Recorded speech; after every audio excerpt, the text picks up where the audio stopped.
എല്ലാ കൂട്ടുകാർക്കും സേതു കുക്കിങ്ങിലേക്ക് സ്വാഗതം. ഇന്ന് ഞാൻ വന്നിട്ടുള്ളത് വൈറ്റ് ഫോറസ്റ്റ് കേക്കിൻ്റെ റെസിപ്പി ആയിട്ടാണ്. വീട്ടിലൊക്കെ എളുപ്പത്തിൽ വൈറ്റ് ഫോറസ്റ്റ് കേക്ക് എങ്ങനെ തയ്യാറാക്കാൻ നോക്കാം. ഞാനിത് ചെയ്യുന്നത് ഓവനകത്തുമല്ല കുക്കറിനകത്തുമല്ല പാനിനകത്താണ് ചെയ്യുന്നത്. ഇതെങ്ങനെയാണ് ചെയ്യുന്നതെന്ന് നോക്കാം. അതിനു മുമ്പ് എൻ്റെ വീഡിയോ ഇഷ്ടപ്പെട്ടാൽ ലൈക്ക് ചെയ്യാനും ഷെയർ ചെയ്യാനും ചാനൽ സബ്സ്ക്രൈബ് ചെയ്യാനും മറക്കരുത്. ഞാൻ ഈ കേക്ക് ചെയ്യുന്നത് പാനിനകത്താണ്. ഈ പാനിനകത്തോട്ട് ഒരു സ്റ്റാൻഡ് വെച്ച് കൊടുക്കാം. ഞാൻ എൻ്റെ അടുപ്പിൻ്റെ ഒരു സ്റ്റാൻഡാണ് വെച്ച് കൊടുക്കുന്നത്. എന്നിട്ട് ഇത് അടച്ച് വെച്ചിട്ട് ഒരു 10 മിനിറ്റ് നമുക്ക് ചൂടാക്കാൻ വയ്ക്കാം. ആദ്യം നമുക്ക് കേക്കിൻ്റെ ഡ്രൈ ഇൻഗ്രീഡിയൻസ് തയ്യാറാക്കാം. ഞാൻ 1 കപ്പ് മൈദ എടുത്തിട്ടുണ്ട്. ഇതിലേക്ക് 1 ടീസ്പൂൺ ബേക്കിംഗ് പൗഡറും 1/2 ടീസ്പൂൺ ബേക്കിംഗ് സോഡയും 1 പിഞ്ച് ഉപ്പും കൂടെ ചേർത്ത് നന്നായിട്ടൊന്ന് മിക്സ് ചെയ്തെടുക്കണം. കേക്കിൻ്റെ ഈ ഡ്രൈ ഇൻഗ്രീഡിയൻസ് എപ്പോഴും നന്നായിട്ട് അരിച്ച് വേണം എടുക്കാൻ. ഇത് 2 പ്രാവശ്യം അരിക്കും തോറും കേക്ക് നല്ല സോഫ്റ്റ് ആയിരിക്കും. ഇതൊന്ന് അരിച്ചതിന് ശേഷം നല്ലതുപോലെ ഒന്ന് മിക്സ് ചെയ്തെടുക്കുക.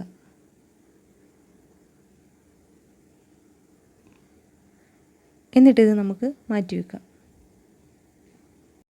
ഈ മുട്ട ആദ്യം ബീറ്റ് ചെയ്തെടുക്കണം. ഒരു 4 മുട്ടയാണ് എടുത്തിട്ടുള്ളത്.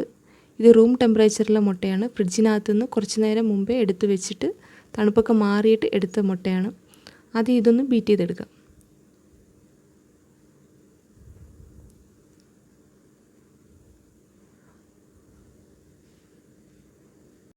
ഇനി ഇതിലേക്ക് ഒരു 1/2 ടീസ്പൂൺ വാനിലയുടെ എസൻസും കൂടെ ചേർത്തൊന്ന് ബീറ്റ് ചെയ്തെടുക്കണം.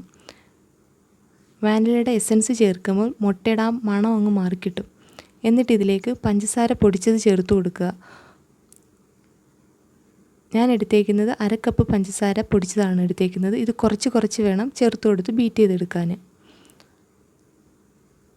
നല്ല ക്രീമി പരുവാവുന്നിടം വരെയും പഞ്ചസാരയും മുട്ടയും കൂടെ നല്ലതുപോലെ ഒന്ന് ബീറ്റ് ചെയ്തെടുക്കണം.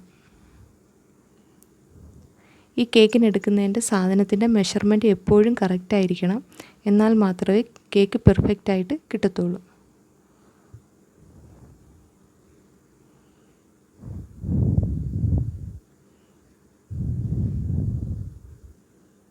ഏകദേശം ഒരു 5 മിനിറ്റെങ്കിലും നന്നായിട്ട് മുട്ട ബീറ്റ് ചെയ്തെടുക്കണം. ഈ ഒരു പരുവാവുന്നിടം വരെയും മുട്ട ബീറ്റ് ചെയ്തെടുക്കണം. ഏകദേശം നല്ല ക്രീമി പരുവായിട്ടുണ്ട്. ഈ ഒരു പരുവാവുന്നിടം വരെ മുട്ട നല്ലതുപോലെ ബീറ്റ് ചെയ്തെടുക്കണം. എന്നാലേ കേക്ക് നല്ല സോഫ്റ്റായിട്ട് കിട്ടത്തുള്ളൂ.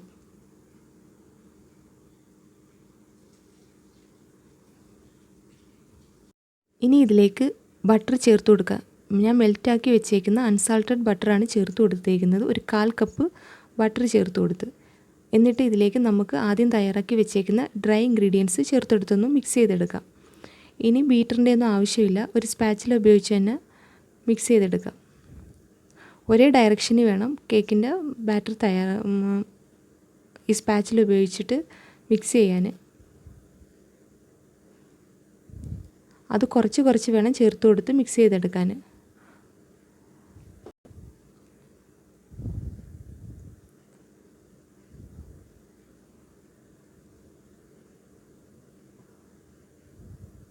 നല്ലതുപോലെ ഒന്ന് മിക്സ് ചെയ്തെടുത്തതിന് ശേഷം നമുക്കിതിനകത്തോട്ട് ഒരു 1/2 കപ്പ് പാൽ ചേർത്ത് കൊടുക്കാം. അതും റൂം ടെമ്പറേച്ചറിലെ പാലാണ് ചേർത്ത് കൊടുക്കുന്നത്. ഒന്ന് നന്നായിട്ട് മിക്സ് ചെയ്തതിന് ശേഷം പാൽ ചേർത്ത് കൊടുക്കാം. എന്നിട്ട് നല്ലതുപോലെ ഒന്ന് മിക്സ് ചെയ്തെടുക്കുക. കേക്കിന് എടുക്കുന്ന സാധനങ്ങളെല്ലാം റൂം ടെമ്പറേച്ചറിൽ വേണം എടുക്കാൻ. 9 ഇഞ്ചിൻ്റെ കേക്ക് ടിന്നാണ് എടുത്തേക്കുന്നത്. ഇതിലേക്ക് നമുക്ക് ഓയിൽ തേച്ചൊന്ന് ഗ്രീസ് ചെയ്തെടുക്കാം. നന്നായിട്ട് 4 സൈഡിൽ ഓയിൽ തേച്ച് കൊടുക്കുക. എന്നിട്ട് ഇതിനകത്തോട്ട് ബട്ടർ പേപ്പർ ഇട്ട് കൊടുക്കുക. ബട്ടർ പേപ്പർ ഇട്ട് കൊടുത്താൽ കേക്കിൻ്റെ അടിഭാഗം കരിയത്തില്ല. അതുകൊണ്ടാണ് ബട്ടർ പേപ്പർ യൂസ് ചെയ്യുന്നത്. ബട്ടർ പേപ്പർ യൂസ് ചെയ്യുന്നില്ല എന്നുണ്ടെങ്കിൽ കുറച്ച് മാവ് പൊടി ഇട്ടിട്ട് തട്ടി വേണം എടുക്കാൻ. ഇനി ഇതിലേക്ക് കേക്കിൻ്റെ ബാറ്റർ നമുക്ക് ഒഴിച്ചു കൊടുക്കാം.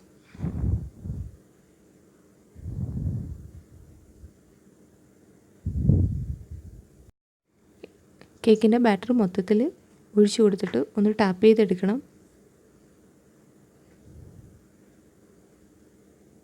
നമുക്കിനി ഇതൊന്ന് ടാപ്പ് ചെയ്ത് കൊടുക്കാം. ഇതിനകത്തുള്ള എയർ ബബിൾസൊക്കെ ഒന്ന് പോകാൻ വേണ്ടിയാണ് ടാപ്പ് ചെയ്ത് കൊടുക്കുന്നത്. ഈ ചൂടായി കിടക്കുന്ന പാനിനകത്തോട്ട് നമുക്ക് ഈ കേക്കിൻ്റെ ബാറ്റർ വെച്ച് കൊടുക്കാം. ആദ്യം ഇത് 5 മിനിറ്റ് ഫ്ലെയിം ഒന്ന് കൂട്ടി വെച്ചതിന് ശേഷം വേണം ഫ്ലെയിം ഒന്ന് കുറയ്ക്കാൻ.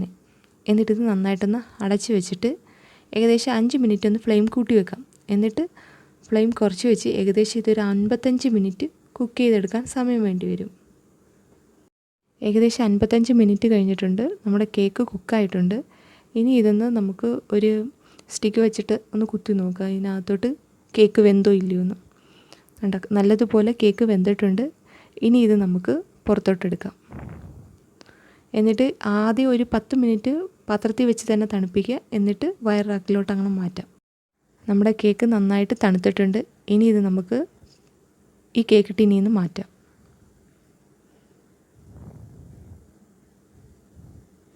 കണ്ടാൽ നല്ല സോഫ്റ്റ് ആയിട്ടുള്ള കേക്കാണ്. കേക്കിൻ്റെ 4 സൈഡും നന്നായിട്ട് വെന്തിട്ടുമുണ്ട്. കേക്ക് നല്ലതുപോലെ കുക്കായിട്ടുണ്ട്. അതിൻ്റെ അടിഭാഗമൊക്കെ നല്ലതുപോലെ വെന്തിട്ടുമുണ്ട്. കരിഞ്ഞിട്ടും ഒന്നുമില്ല. ഇനി നമുക്ക് ഈ കേക്കിൻ്റെ ബട്ടർ പേപ്പർ മാറ്റി കൊടുക്കാം. കണ്ടാൽ നല്ല സോഫ്റ്റ് ആയിട്ടുള്ള കേക്കാണിത്.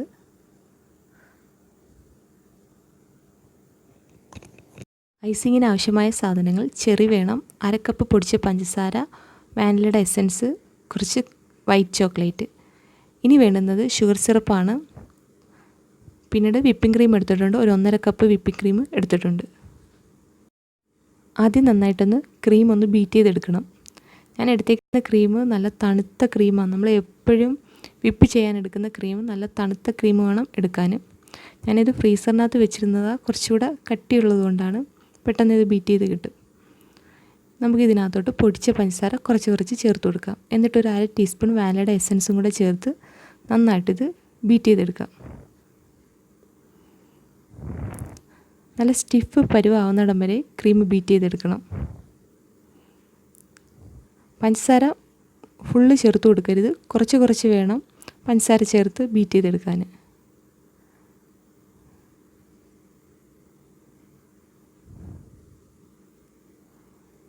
ആദ്യം ഒരു 5 മിനിറ്റ് ലോ സ്പീഡിൽ ഇട്ടിട്ട് ബീറ്റ് ചെയ്തതിന് ശേഷം പിന്നീട് വേണം നമുക്ക് ഹൈ സ്പീഡിൽ ബീറ്റ് ചെയ്തെടുക്കാൻ.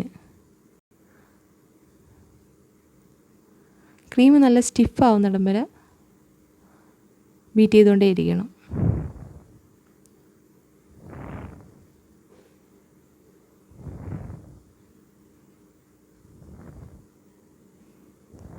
നമ്മുടെ ക്രീം ഏകദേശമൊക്കെ റെഡിയായിട്ടുണ്ട്.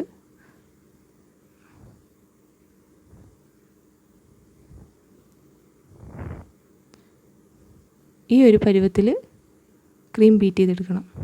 ഞാനൊരു ടേൺ ടേബിൾ എടുത്തിട്ടുണ്ട്. ഇതിൻ്റെ മുകളിലോട്ട് നമുക്ക് കേക്കിൻ്റെ ബോർഡ് വെച്ച് കൊടുക്കുക. ഇനി ഈ കേക്കൊന്ന് കട്ട് ചെയ്തെടുക്കണം. ഞാൻ ഈ കേക്കിൻ്റെ 4 ഭാഗത്തും ഓരോ ടൂത്ത് പിക്ക് വെച്ച് കുത്തി വെച്ചിട്ടുണ്ട്. എന്നിട്ട് ഒരു ത്രെഡ് വെച്ചിട്ട് വലിച്ചെടുക്കുക ചെയ്യുന്നത്. നല്ല പെർഫെക്റ്റായിട്ട് കേക്ക് കട്ട് ചെയ്ത് കിട്ടും. ഒരേ ഡയറക്ഷനിൽ തന്നെ കട്ട് ചെയ്ത് കിട്ടും. പിന്നെ ഈ കേക്കൊന്ന് ഐസിങ് ചെയ്തെടുക്കാം. കട്ട് ചെയ്ത് വെച്ചിരിക്കുന്ന കേക്കിനകത്തോട്ട് നമുക്ക് ഷുഗർ സിറപ്പ് ഒഴിച്ചൊന്ന് നനച്ച് കൊടുക്കണം. കേക്കിൻ്റെ 4 ഭാഗത്തോട്ടും ഈ ഷുഗർ സിറപ്പ് ഒഴിച്ചു കൊടുക്കണം.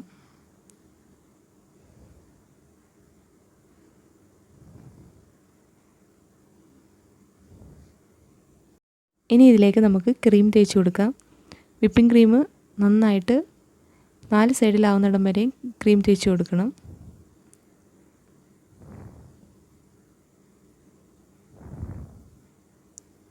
നല്ലതുപോലെ ക്രീം തേച്ചെടുക്കണം.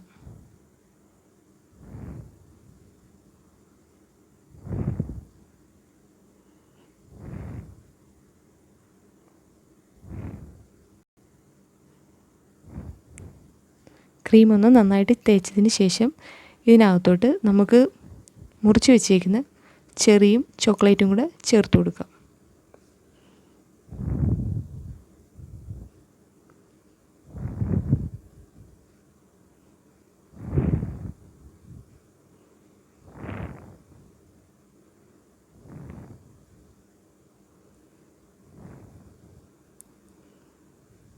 എന്നിട്ട് വേണം അടുത്ത കേക്കിൻ്റെ ലെയർ വെച്ച് കൊടുക്കാൻ. ഇതിൻ്റെ മുകളിലേക്ക് കേക്കിൻ്റെ അടുത്ത ലെയറും കൂടെ വെച്ച് കൊടുക്കാം. എന്നിട്ട് ഇത് നന്നായിട്ട് വീണ്ടും ഷുഗർ സിറപ്പ് ഒഴിച്ചിട്ട് ഒന്ന് നനച്ച് കൊടുക്കണം.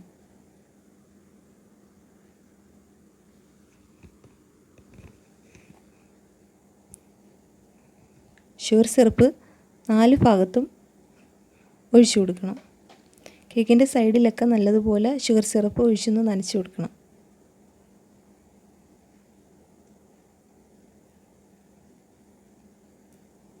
എന്നിട്ട് വേണം ഈ ക്രീം തേച്ച് കൊടുക്കാൻ.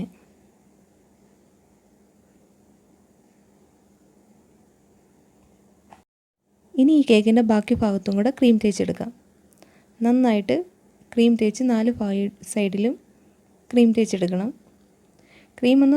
ആദ്യം നമ്മൾ ഫസ്റ്റിലൊന്ന് ക്രീം നന്നായിട്ട് തേച്ചെടുത്തതിന് ശേഷം ഇതൊന്ന് ഫ്രിഡ്ജിനകത്തോട്ട് വെക്കണം. ഒരു 10 മിനിറ്റ് സെറ്റായതിന് ശേഷം മാത്രമേ വീണ്ടും രണ്ടാമതെടുത്തിട്ട് ഫിനിഷ് ചെയ്യാവൂ. ആദ്യം നമുക്ക് ഈ ക്രീം ഒന്ന് കേക്കിൻ്റെ 4 സൈഡിലും തേച്ച് കൊടുക്കാം.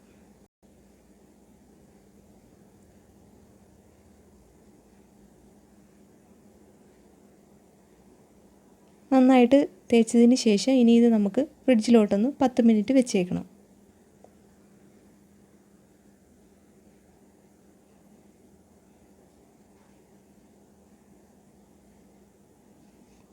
ഞാനിത് രണ്ടാമത് വിപ്പിംഗ് ക്രീം തേച്ചിട്ട് ഫിനിഷ് ചെയ്തതാണ്. ആദ്യം ഞാൻ ക്രീം തേച്ച് ഫ്രിഡ്ജിനകത്ത് വെച്ച് 10 മിനിറ്റ് കഴിഞ്ഞിട്ട് വീണ്ടും ക്രീം തേച്ചിട്ട് ഒന്ന് സെറ്റ് ചെയ്ത് എടുത്തതാണ്. ഇനി ഇതിൻ്റെ മുകളിലോട്ട് നമുക്ക് ഗ്രേറ്റ് ചെയ്ത് വെച്ചേക്കുന്ന ചോക്ലേറ്റ് ചേർത്ത് കൊടുക്കാം. എപ്പോഴും നമ്മൾ ക്രീം തേച്ചതിന് ശേഷം 10 മിനിറ്റ് ഫ്രിഡ്ജിൽ വെച്ചിട്ട് സെക്കൻഡ് ലെയർ തേക്കാവൂ. എന്നാൽ മാത്രമേ ആ കേക്കിനൊരു ഫിനിഷിങ് കിട്ടത്തുള്ളൂ. ഇല്ലെങ്കിൽ കേക്ക് മെൽറ്റായി പോവുകയും കറക്റ്റ് ക്രീം തേക്കാൻ പറ്റത്തുമില്ല. അവരവരുടെ ആവശ്യത്തിനനുസരിച്ച് ഗ്രേറ്റ് ചെയ്ത് വെച്ചേക്കുന്ന ചോക്ലേറ്റ് ചേർത്ത് കൊടുക്കാം. ഞാനിത് 4 സൈഡിലും ചോക്ലേറ്റ് ചേർത്തതിനകത്ത് കൊടുക്കുന്നുണ്ട്.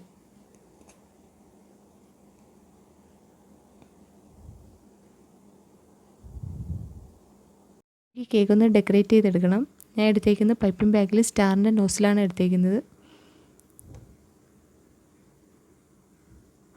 കേക്കൊക്കെ ഡെക്കറേറ്റ് ചെയ്യുന്നത് അവരവരുടെ ഇഷ്ടം അനുസരിച്ച് നമുക്ക് കേക്കൊന്ന് ഡെക്കറേറ്റ് ചെയ്തെടുക്കാം. എന്നിട്ട് നമുക്ക് കുറച്ച് ചെറിയും കൂടെ വെച്ചിട്ട് ഗാർണിഷ് ചെയ്തെടുക്കാം.